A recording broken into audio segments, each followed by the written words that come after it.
Boxe, championnat d'Afrique zone 2 en Guinée-Conakry.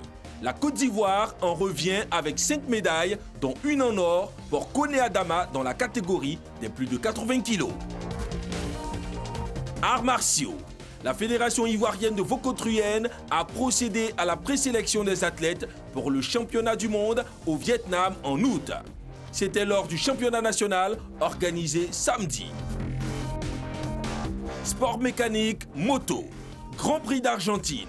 Le Britannique Cole Crutchlow sort grand vainqueur du duel qui l'opposait au Français Yoann Zarco. JDS du mardi 10 avril. Anne-Marie Nguessan.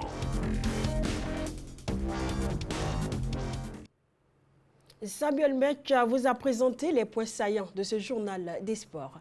Bonsoir à tous et merci de nous suivre sur RTI1. Et que se passe-t-il sur le plan national? Élément de réponse dans l'actualité nationale.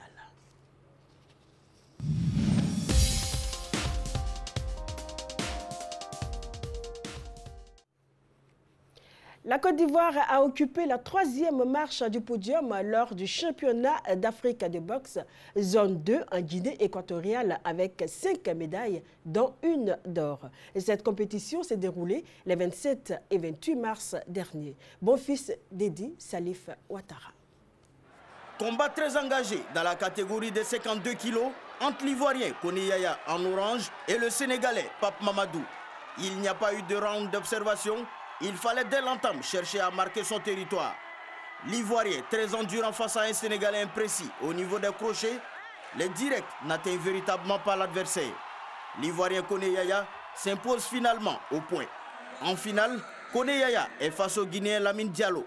Malgré la détermination de l'Ivoirien, il a été moins précis dans ses coups. Les gants bien fermés du Guinéen ont beaucoup perturbé Koné Yaya qui est vaincu. Dans la catégorie des 56 kilos, l'Ivoirien Koné Mori sort victorieux en demi-finale du Nigérien Abdoul Madjid. En finale, face à un autre Guinéen, Yere Bello, Koné Mori perd le combat après blessure. Sur les 69 kilos, Bessi Dodo Eloge de la Côte d'Ivoire a eu pour adversaire Youssouf Diallo de la Guinée. Le Guinéen est reconnu pour ses jeux de jambes. L'Ivoirien par contre semble un peu timide et manque de protection. Avec ses bons crochets, Youssouf Diallo triomphe de l'Ivoirien. Un autre Ivoirien qui va souffrir, cette fois dans la catégorie des 75 kilos. Il s'agit de Youada Aboubakar en bleu, qui avait pour adversaire le Sénégalais Mamadou Fall. Youada va se faire compter dans un premier temps, perturbé, il va même se faire peur. Il était totalement épuisé, au point que s'accrocher était sa seule solution. Cela s'explique visiblement par un manque de compétition. Au niveau des 81 kilos, l'Ivoirien Koné Adama se part de la médaille d'or. Il a été plus efficace et plus précis en dominant en finale le Guinéen Abdoul Kader. Au décompte final, la Côte d'Ivoire obtient 2 métaux en argent, 2 en bronze et une médaille d'or. L'Association ivoirienne de karaté Shotokan Aïkash a tenu son assemblée générale ordinaire le samedi 7 avril au lycée technique d'Abidjan Cocody. 5 points majeurs étaient à l'ordre du jour de cette assemblée générale qui a vu la participation de 40 clubs. Le compte rendu de Véronique Conan est commenté pour vous par Aude Alégbe. 40 clubs sur 49 clubs que compte l'association ivoirienne de karaté Shotokan en abrégé Aïkash étaient présents. Maître Sanogo Abdoulaye, président de l'Aïkash et son comité directeur ont fait le bilan de l'année 2017. Les bilans moraux, financiers, techniques, les recommandations et les perspectives étant positifs, les membres ont montré leur satisfaction et exprimé leur attachement à l'Aïkash. Ils ont par ailleurs invité les clubs clandestins à s'affilier pour une bonne prise en charge. Notre premier chantier en 2018, ça sera donc d'augmenter le nombre de clubs affiliés et d'augmenter le nombre de pratiquants affiliés au niveau de l'Aïkash. Et cela va passer naturellement par notre visibilité, c'est-à-dire les actions que nous allons mener, ce qui va nous amener à faire beaucoup de formations, à faire beaucoup de stages, à faire beaucoup de regroupements, et puis à organiser des compétitions aussi bien à Abidjan qu'à l'intérieur du pays. Et cette visibilité nous permettra de rassembler l'ensemble de toute la famille Aïkash au niveau de notre association. Maintenant que le karaté est admis aux Jeux Olympiques, et donc chaque chaque maître dans sa zone doit pouvoir travailler. Et chaque responsable de zone aussi doit motiver ces éléments afin qu'on forme nos enfants comme il se doit. La vision de Maître Sanogo est de faire de l'AICACH une association meilleure et une association disciplinée. Il en appelle donc à la mobilisation et à l'engagement des clubs. Restons dans les arts martiaux pour dire que le championnat du monde de Vokotren aura lieu en mars prochain au Vietnam. À cet effet, la Fédération ivoirienne de Vokotren a organisé une compétition pour la présélection des athlètes. C'était au Palais des Sports de Trècheville. Les détails avec Marilyn Dasso et Aude Alegbe. Le championnat de Côte d'Ivoire a été l'occasion pour la Fédération de Vokotren de procéder à la présélection des athlètes qui iront défendre les couleurs nationales au championnat du monde au Vietnam en août. Les meilleurs athlètes issus de 10 clubs venus de plusieurs villes de la Côte d'Ivoire se sont affrontés. Irigo Joël, champion en titre de la Coupe Mohamed VI, après un combat âprement mené face à Bini Robert, a joué de technique pour finalement s'imposer chez les hommes dans la catégorie des plus de 70 kilos. Chez les dames, le combat de Unbeji Rebecca dans la catégorie de 80 kg et plus a retenu toute l'attention. Malgré la fatigue, elle s'est montrée endurante et performante. Les clubs La Source chez les hommes et Kalao chez les dames ont raflé la plupart des trophées. Le championnat de Côte d'Ivoire 2018 donne satisfaction parce que il nous a donné l'occasion de mettre nos athlètes en situation réel avec le règlement du championnat mondial de Vokotren.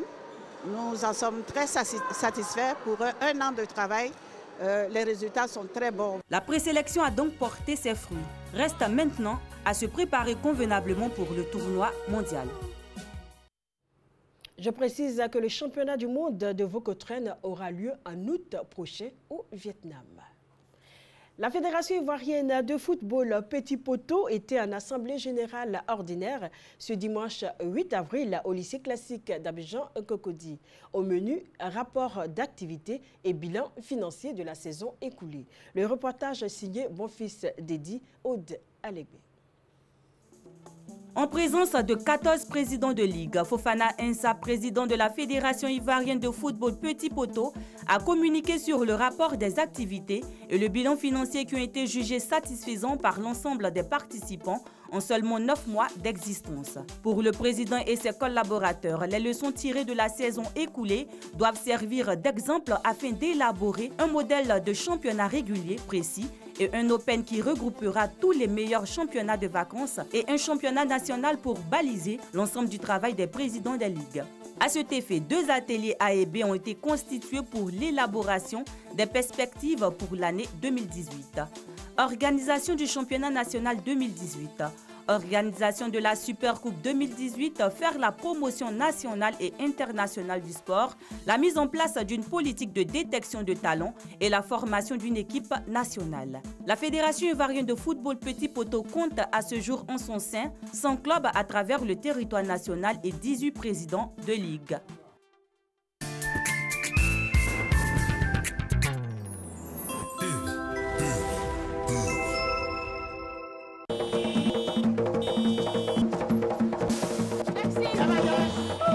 Tu es trop belle. Donne-moi ton numéro, oui.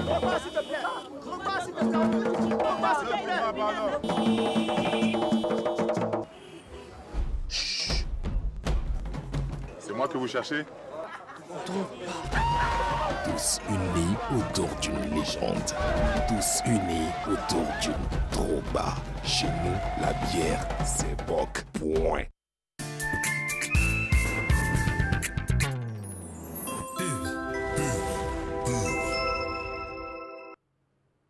Actualité internationale à présent.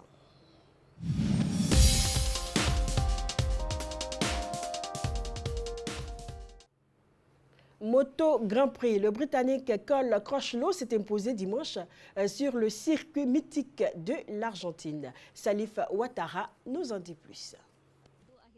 Dans un duel allaitant avec le Français Johan Zarco, au bout de la piste, le Britannique Cole Crutchlow a créé la surprise dimanche sur le circuit de l'Autodromo Termas de Rio Hondo en Argentine en terminant leader. La lutte entre Cole et Johan Zarco était très serrée pour la victoire. Le pilote français a passé 3 tours en tête en fin de course avant de céder à un virage déterminant. C'est beau de gagner. J'ai pris des risques. C'est fantastique. À Austin, au Grand Prix des Amériques, le 22 avril prochain, on va essayer d'être dans les 5 premiers et de marquer le plus de points possible. La course a surtout été marquée par l'accrochage entre l'Espagnol Marc Marquez et l'Italien Valentino Rossi, qui a envoyé le pilote italien à terre. Marquez écope d'une lourde sanction. Il est rétrogradé de la 5e place à la 18e, se classant du coup juste devant sa victime. Avec cette victoire, Cole Crutchlow se positionne désormais leader. 38 points au classement général. Il est suivi par l'Italien Andrea Dovizioso qui totalise 35 points. Prochain rendez-vous, le GP des Amériques, prévu à Austin le 22 avril prochain. Formule 1, Sébastien Vettel est le grand vainqueur du Grand Prix de Bahreïn. C'est sa 2e victoire après celle obtenue en Australie. Les détails avec Jean-Sylvain Esso, à qui nous souhaitons un joyeux anniversaire. Son reportage est commenté pour vous par Aude Alégbé. Champion du monde, Sébastien Vettel a remporté le Grand Prix de Bahreïn à Sakhir après être parti de la pole position. Vettel a signé la 49e victoire de sa carrière à l'occasion de son 200e Grand Prix. Il a été mis sous pression par Valtteri Bottas de l'écurie de Mercedes dans les derniers tours, mais il a su résister. Le quadruple champion du monde allemand parti sur une stratégie à 2 arrêts a dû revoir ses plans lorsque Valtteri Bottas est revenu dans son sillage alors que le pensionnaire de Mercedes était parti avec ses gommes médium pour son second relais. Finalement, Vettel s'impose par seulement 0,699 secondes face à Valtteri Bottas qui était à sa poursuite et bien déterminé au cours des derniers tours. Avec ses 50 points sur 50, Sébastien Vettel compte 17 points d'avance sur Lewis Hamilton et 28 sur Valtteri Bottas. Chez les constructeurs, Ferrari a 10 points d'avance sur Mercedes et 43 sur McLaren. C'est la première fois depuis 2004 que Ferrari remporte les 2 premières courses de la saison. Lewis Hamilton, qui s'était élancé à la 9e place sur la grille de départ, a complété le podium. Au cyclisme, le Paris-Roubaix a enregistré, après une centaine d'années d'existence, un décès. Celui du jeune coureur belge Michael Goulaët, qui n'était qu'à sa première participation sur le circuit de l'Enfer du Nord. Le monde du cyclisme lui rend hommage. En France, une enquête a été ouverte. Salif Ouattara. Éreinté, essoufflé, au bout d'une centaine de kilomètres parcourus, le jeune Belge de 23 ans, Michael Goulaët, tombe tout seul. L'instant est tellement habituel sur le Paris-Roubaix que toute la caravane passe et croit en un petit coup de fatigue. L'image de Goulaët, inanimé sur le 2e secteur pavé des 29 à parcourir, durera 2 à 3 minutes avant que les forces sanitaires mobilisées sur le Paris-Roubaix ne se mettent en branle. Transporté en hélicoptère spécialisé au CHU de Lille, Goulaët ne se relèvera pas, ayant subi un arrêt cardiaque qui va l'emporter dimanche soir, quelques heures après l'incident. Après 122 années d'existence et 116 éditions, l'Enfer du Nord enregistre sa première victime.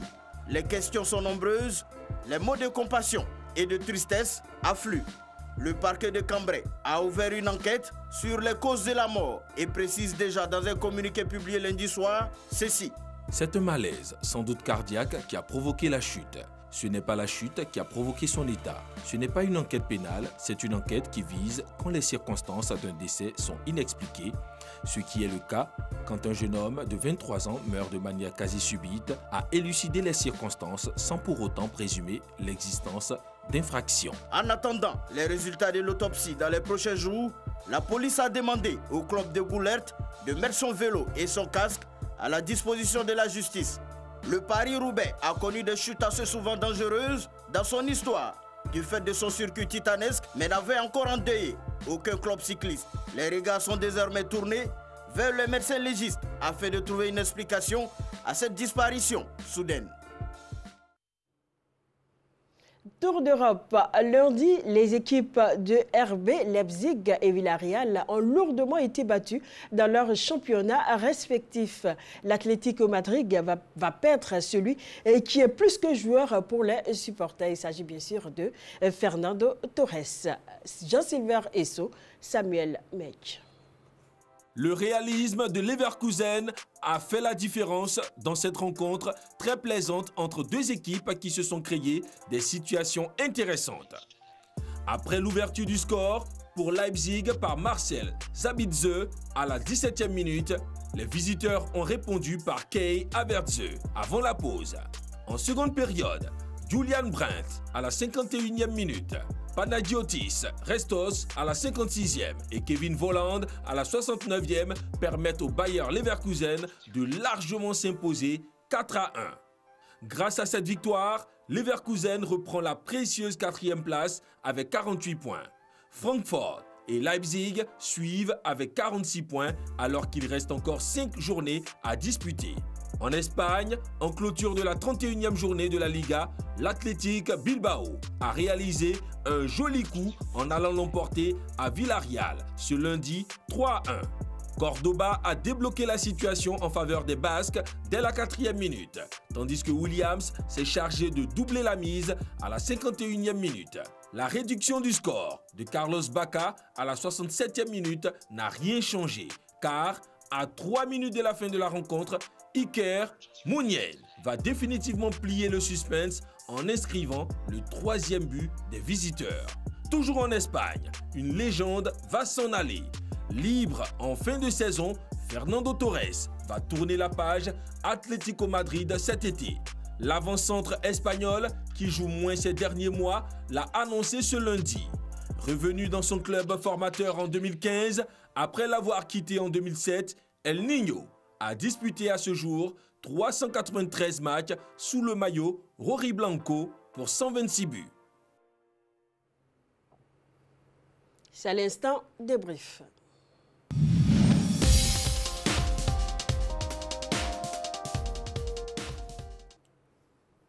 Charles Dago et Gervais Rigaud sont avec moi pour le débriefing du match ASEC Mimosa CR Belouizdad de l'Algérie. Une opposition comptant pour le tour de cadrage aller de la Coupe de la Confédération. Elle s'est disputée dimanche au stade Félix Houphouët-Boigny. Le résumé de Salif Ouattara. Face au CR Belouizdad, l'ASEC Mimosa a connu des hauts et surtout des bas. Plusieurs occasions de but gâchées dans l'euphorie. Le Belouizdad aurait même pu faire le break en première mi-temps. N'eût été la maladresse de son attaquant. Score à la mi-temps, 0-0. En seconde période, la baraka de l'ASEC va venir d'un corner à la 50e minute. Ahmed Diomandé envoie un ballon en pleine surface de réparation que Komla Ngbenyadan récupère de la tête. 1-0 pour l'ASEC. Pour le moment, on a su bien voyager. Je pense que si on met un, ils seront obligés d'en mettre 3. Donc on va essayer de jouer sur ces données-là. C'est une première mi-temps. La deuxième mi-temps sera chez nous, dans nos conditions, notre terrain, avec notre public. Et je crois que le public, ils vont voir, il va nous booster. Un score final qu'il faudra consolider le 17 avril prochain lors du match retour devant un public algérien qui viendra soutenir nombreux le CR Belouizdad. Rigaud, l'ASEC Mimosa s'est imposé sur la plus petite des marges, 1-0. Oui, mais je pense que c'est à la phase de retour qu'on va voir si c'est suffisant. Mais je pense que par expérience, pour les Maghrébins, c'est peu. Donc, pas très rassurante, hein, cette victoire 1-0. Ben si, ça me rassure. De toute façon, c'est une rencontre qui allait, enfin, c'est une partie qui allait se jouer sur 2 rencontres. Oui. La première rencontre, il fallait absolument gagner. Ils ont gagné. Maintenant, c'est le contenu qui, à la limite, pour nous laisse un peu, je dirais, un peu sceptique. Voilà, c'est tout. Parce que la SEC, il faut reconnaître quand même que sur 4 matchs de Coupe d'Afrique au niveau de la Ligue des Champions, on a encaissé 4 buts ici. Donc, ça veut dire que la défense n'est pas trop ça. Pour moi, la défense prend suffisamment de buts. Et donc, au match retour, quand on connaît les Algériens, dans leurs conditions, comme l'a signifié leur coach, dans leur environnement, je pense que ce sera difficile pour la SEC, mais on croise les doigts. J'espère qu'Amani Yao saura faire en sorte que sa bande puisse s'en sortir. Alors, Amani Yao, hein, je vous prends au mot, qui a dit que l'ASEC Mimosa sait voyager. Non, moi je pense que c'est une erreur de communication. Amani Yao sait qu'il y a des endroits au niveau du football africain où prétendre savoir maîtriser ces environnements. Non, c'est pas vrai. On prend le Nigeria, le Stade de Soulélé, les pays maghrébins, le Soudan, Rigo sait de quoi il s'agit. Ben, avec ces pays-là, dans ces conditions, il ne faut pas prétendre, il ne faut pas penser que tu peux maîtriser leur environnement, donc tu sais voyager. Je pense plutôt qu'il faut être beaucoup plus sobre et puis travailler sérieusement sur les différents acquis pour pouvoir, pourquoi pas, s'en sortir. Alors Rigo, avec vous, nous allons voir le découpage du match, la première mi-temps et une action de but de la SEC Mimouza. Bon, je pense que là, pour moi, la SEC est rentrée timidement dans ce match-là parce que, au vu de cette rencontre, surtout technico-tactique, on savait que les Maghrébins ils allaient rester très bas, ils allaient attendre. Et rentrer dans ce match de cette manière-là, on voit la frappe molle de Platini, comme là à Bouyanda, mais je pense que ça n'a pas été une belle manière pour moi, pour une Coupe d'Afrique, d'entrer dans le match, parce que les Algériens, tout de suite, ils ont été clairs, ils nous ont attendus. Ils savaient qu'on allait rentrer fort, mais on ne l'a pas fait.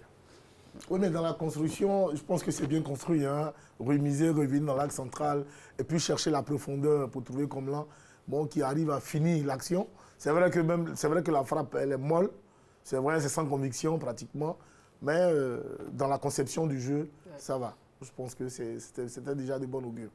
Alors, vous avez relevé aussi qu'il n'y avait pas d'intensité dans les attaques placées. Ah oui, ce que j'ai déploré, surtout, c'était le surnom que les arrières de la SEC devaient créer, surtout les latéraux, les hommes de couloir, pour pouvoir permettre à la SEC d'attaquer à 5 ou à 6. Mais on a vu un peu une attaque.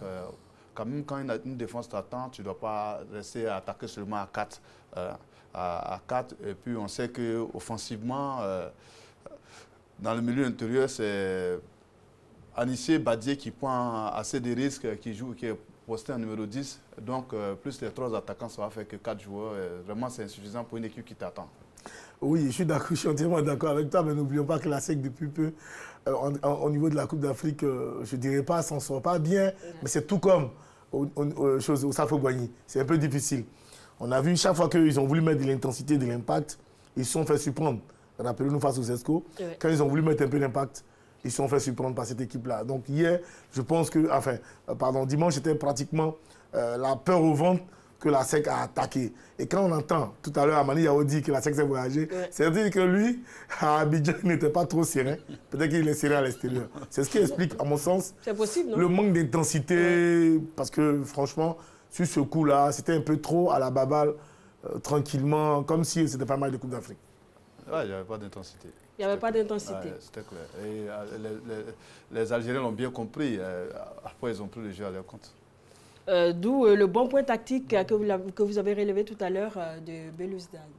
Oui, c'est un bon point tactique parce que quand tu as affaire à une équipe qui devait logiquement te presser haut, t'empêcher de jouer et que tu sens que tu souffres beaucoup, donc ils vont se mettre en confiance en conservant. Vous voyez, voilà, ils conservent le ballon. C'est plutôt la SEC qui va commencer à courir après le ballon. Voilà, ils vont se mettre en confiance. Quand tu arrives chez l'adversaire, tout de suite, que tu arrives à faire 4-5 passes, tout de suite, tu te mets en confiance. Et c'est ce qu'ils ont fait. Et après, ils se sont même créés des occasions. Vous avez vu, c'est pas bon tactiquement. Sur cette phase de jeu, on a l'impression que ce sont les Algériens qui sont à domicile. Parce que là, ils tutoient le ballon tranquillement, ils s'en sortent. Même à la perte du ballon, ils le récupèrent encore. Donc la SEC était plus, sur cette phase de jeu, on voit bien, la SEC était plus dans la réaction que dans l'action. Et ça, c'est vraiment pas de bon augure pour le match retour. Quand on reçoit un adversaire ici en Coupe d'Afrique, je pense que tout de suite, il faut que l'adversaire sente que c'est lui qui doit être plutôt dans la réaction. Mais là, c'est la SEC, même à la perte du ballon, les Algériens sont toujours là pour prendre le ballon. Donc, tactiquement, il faut reconnaître qu'au niveau du pressing et autres, ils ont beaucoup pesé dans la conservation des balles. Techniquement, ils étaient un peu au-dessus des joueurs de la SEC. Alors, on a une autre action où la SEC a tutoyé le poteau. Ouais, bon, la SEC après arrive à comprendre qu'il faut placer les attaques, il faut jouer un peu les attaques placées, multiplier les passes, déplacer le jeu et faire monter surtout ces milieux. Hein, parce que le milieu de la SEC, c'est un peu spécifique. Il y en a 2 défensifs. Voilà, et c'est l'un d'eux qui arrive à frapper là-bas, qui arrive à tomber là-bas.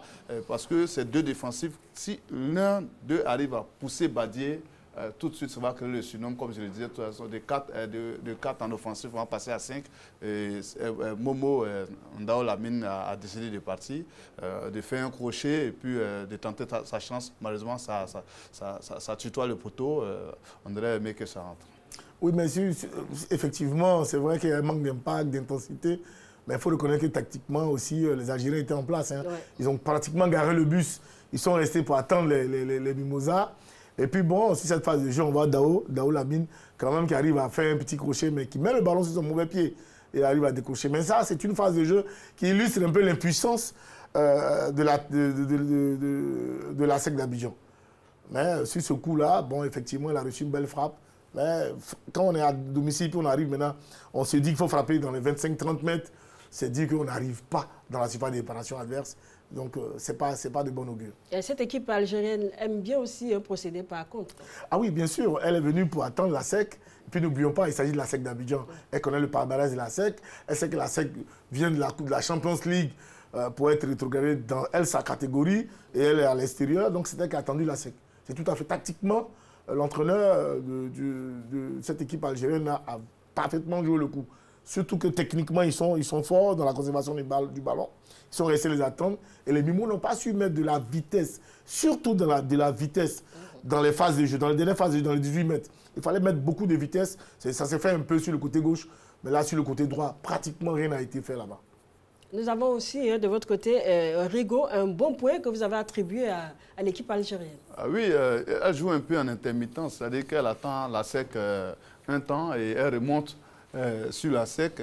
On a vu qu'après avoir subi un peu le jeu, elle a pris encore le match à contre. Là, l'attaquant devait ouvrir le score, mais il a joué de maladresse. Vraiment, j'espère qu'au match qui retour, ils ne vont pas regretter parce que ces gens d'opportunités chez l'adversaire, il ne faut pas se rater.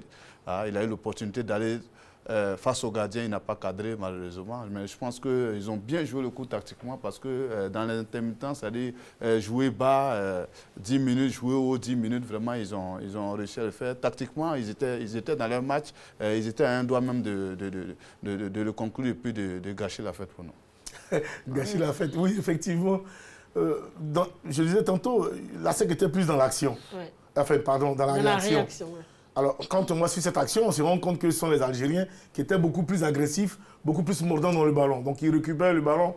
Et puis, s'il vous plaît, réussir un grand pont, un tel grand pont, après avoir été aussi agressif, réussir un grand pont, c'est de l'insolence en Coupe d'Afrique. Et là, ce geste-là a mis toute cette équipe-là en confiance. Regardez le numéro 12 qui fait un grand pont, qui arrive à passer un dribble. Et puis, bon, malheureusement, qui ne cadre pas sa frappe. Ça, ça montre que cette équipe d'Algérie, au match retour, va jouer avec beaucoup plus de confiance et de sérénité face à la SEC d'Abidjan. On espère que Amani Yaoura pourra trouver la solution à cette défense, encore là-bas, chez eux, dans cette défense-là, trouver la faille dans cette défense algérienne. Bon, comme il a dit qu'il sait voyager, on attend.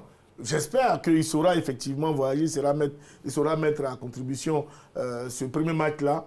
Et puis parler avec ces jeunes gens pour que vraiment, au match retour, ça soit ça. Mais il faut s'attendre à ce que les jeux soient difficiles pour la SEC d'Abidjan. Parce que les Algériens, on sait comment les gens fonctionnent, l'environnement. Ouais. Tout, l'entraîneur l'a dit. Anne-Marie, tu viens de faire passer l'élément. Oui. Le match va se jouer dans nos conditions, à nous. Il a dit que la première mi-temps s'est jouée ici et la seconde partie va se jouer chez nous. Et donc, il a été assez explicite à mon sens. Et donc, on saura effectivement si la SEC sait voyager face à cette équipe-là. Alors, nous allons nous attarder maintenant sur le but inscrit par la SEC Mimosa. C'est à la 50e minute, Rigo. Oui, c'est une bonne surprise. C'est à la remise. Et là, au moins, il y a une surprise qui est créée. But. voilà, il fallait que la SEC arrive à allier un peu plus d'intelligence, un peu plus de vitesse et de précision. Là, je pense qu'ils ont bien joué. Ils remisent là sur Fonsigno. Le centre est précis pour Platini, qui au cœur de la défense reprend de la tête. Voilà, on aurait aimé que ces actions-là se multiplient, que ces surprises-là soient créées, que cette intensité-là soit toujours au goût du jour pour pouvoir apporter des buts et surtout la précision du centre. Mais on l'a vu une fois, j'espère que ça serait suffisant. Non, mais c'est une phase de jeu, on sait que c'est préparé. Amani Yao, en équipe nationale, c'est celui-là qui savait frapper les coups de pied arrêtés. Donc c'est une phase, on sait que c'est préparé, c'est vraiment préparé l'entraînement. Les Algériens ont été très attentistes, certainement qu'ils n'ont pas pensé que le ballon allait ricocher sur la tête de Platini, parce qu'il faut reconnaître que morphologiquement, les Algériens sont beaucoup mieux bâtis que les Ivoiriens, donc ils n'ont pas pensé que le ballon aurait pu atterrir dans la surface de réparation pour permettre à Platini de marquer ce but-là. Mais sur la phase de jeu, je pense que c'est bien construit. Parce qu'aujourd'hui, de nos jours, les corners, les coups de pied arrêtés et autres sont des occasions de but. Si c'est bien travaillé, ça fait mouche et ça félicitations à la SEC d'Abidjan. Alors, le but a été inscrit par Agbenyada et Komlan. C'était à la 50e minute. Par la suite, on a vu une domination, je dirais, stérile de la SEC Mimoussa. Oui, je pense qu'ils ont raté là l'opportunité de pouvoir tuer le match. Parce que dans ce genre de match-là, 1-0, tout de suite, dès que tu marques, il faut maintenir la pression. Les Algériens s'y attendaient un peu parce qu'on les a vus dans une situation tactique où ils étaient carrément bas et ils ne procédaient que par des contres. Et là, la SEC a eu des opportunités, surtout dans les couloirs qui étaient vraiment ouverts, avec Fonsigno de temps en temps, mais il n'a pas pu trouver ni Platini, ni Touré. Lui-même, des fois, il est allé tenter sa chance. Vraiment, ils n'ont pas été efficaces à ce niveau-là. Et donc, la domination, pour moi, a été véritablement stérile. Non seulement elle a été stérile, mais ce qui est beaucoup plus parlant dans la façon de jouer de la SEC, en tout cas, ce dimanche-là, oui, c'est que tout était prévisible. C'est-à-dire que toutes les passes, on les sentait venir. Et ce qui m'a choqué, je m'excuse de le dire, mais c'est la sortie encore de Badié. Je ne comprends pas pourquoi Amani Yao, chaque fois, se fait sur ce garçon, alors que c'est celui-là qui a cette petite patte magique-là pour sortir la SEC de certaines situations. La dernière passe et autres là. Parce que tout ce que les autres font, c'est toujours Badié qui est à la réception. C'est lui qui fait les derniers ballons à un moment donné. Mais je ne sais pas, face aux Esco United, on n'avait pas compris, il a fait sortir Badié, qui vient à peine de marquer un penalty. Dimanche encore, c'est pareil. Bon, pourquoi ça, je ne sais pas, c'est lui qui maîtrise, mais on aimerait vraiment qu'il laisse ce garçon-là dans un match, parce que c'est lui-là qui décroche, qui fait jouer les autres. Sinon, tout le reste, les gens sont attentifs, il n'y a pas de mouvement, il n'y a pas d'appel sans ballon. Donc, quand on regarde, toutes les passes sont téléphonées, et ça ne peut pas surprendre l'adversaire. Voilà pourquoi nous avons cette crainte-là. Nous avons un peu peur du match retour. Parce que si au retour, ils doivent jouer de cette façon-là, ce serait difficile parce que les Algériens, ils ont un football beaucoup plus technique, fait de petites passes dans les espaces et dans les intervalles. À ce niveau-là, ils sont beaucoup plus efficaces que nous. Et ça sera dangereux pour la SEC. Alors, vous avez noté également une situation de contre-attaque du club algérien. Oui, ils se sont mis en situation de contre-attaque et malheureusement pour nous, ils réussissaient le contre. Voilà. Quand ils partent, en premier mi-temps, ils conservaient bien le ballon, ils faisaient des attaques placées, ils passaient. En deuxième mi-temps, ils décident de faire des contre-attaques et ils arrivent au bout. Nous, voilà, le raté de l'attaquant, ça aurait pu connaître meilleur sort. Et véritablement, il ne faudrait pas laisser cette équipe-là vraiment s'exprimer, surtout au match retour, parce que tactiquement, elle est bien. Elle décide d'aller en contre-attaque, elle réussit ses comptes, elle décide de pouvoir conserver le ballon, aller en attaque placée, elle réussit. Et véritablement, je pense que le coach doit véritablement préparer son match retour, parce qu'il a fait un adversaire qui tactiquement est costaud. Quand on reprend la phase du jeu, dès la prise du ballon, une seule passe dans la surface dans le milieu de terrain, un contrôle orienté, regardons la passe, le contrôle orienté qui élimine pratiquement 7 joueurs de la SEC. Une transversale sur le côté et puis regardons le duel. Regardons le duel. Techniquement, il est au-dessus. Il fixe complètement, il le laisse là, statique. Et ça veut dire que techniquement, les gars sont au-dessus. Ça veut dire que tactiquement, techniquement, ils sont au-dessus de nous. La SEC ne peut arriver à battre cette équipe-là que si et seulement si les garçons jouent avec beaucoup d'agressivité. Regardons la plupart des équipes, sinon les équipes nationales du Burkina, du Mali, quand ces équipes-là rencontrent ces équipes maghrébines-là, c'est dans l'agressivité totale, je veux dire, de la première minute qu'à la 90 minutes, que les équipes du Burkina, du Mali arrivent à battre ces équipes-là. Et donc, il appartiendra à la SEC, à Mani Yao, de demander à ces garçons d'être vraiment dans l'action, être vraiment très proches des Algériens pour pouvoir venir à bout de cette équipe-là. Sinon, tactiquement et techniquement, je pense qu'ils sont un cran au-dessus de cette équipe de la SEC-là. On a noté aussi la maladresse après des attaquants de la SEC Mimoussa. Oui, on aurait voulu que cette équipe-là, quand même, on espérait ce deuxième but-là, tous, à 1-0, c'était trop limite, on voulait ce deuxième but. Malheureusement, quand une équipe comme celle du Belouizdad reste bas longtemps, elle finit par se fatiguer, il y a des brèches qui s'offrent à vous. Logiquement, ce deuxième but-là devait venir par les occasions qu'on a réussi à se créer là. Et malheureusement, il y a eu la maladresse. Hein. La maladresse n'a pas pu répondre à la solution du deuxième but. Et on est resté là sur notre fin avec ce seul but-là. J'espère qu'il sera vraiment suffisant pour ce match retour-là. En tout cas, toutes les fois que la SEC a essayé cette action, a joué un peu plus vite et puis essayer de perforer le milieu de terrain, l'axe central des Algériens, ils y sont parvenus. Ce super contrôle de Foncio, il arrive, il a éliminé son adversaire, mais étant excentré, il avait son partenaire juste à côté. Et ça, il faut aussi jouer de façon altruiste, permettre aux autres de marquer. Mais là, on ne peut pas. Sur cette action, on voit Komina qui arrive à perforer le milieu de terrain. Il élimine 2 défenseurs et puis il ne finit pas l'action. Le ballon revient encore, on ne peut pas, à 3 seuls face à 3 défenseurs, ce n'est pas évident de marquer, il faut remiser. Mais là, je pense que Amani Yao a vraiment du travail à faire.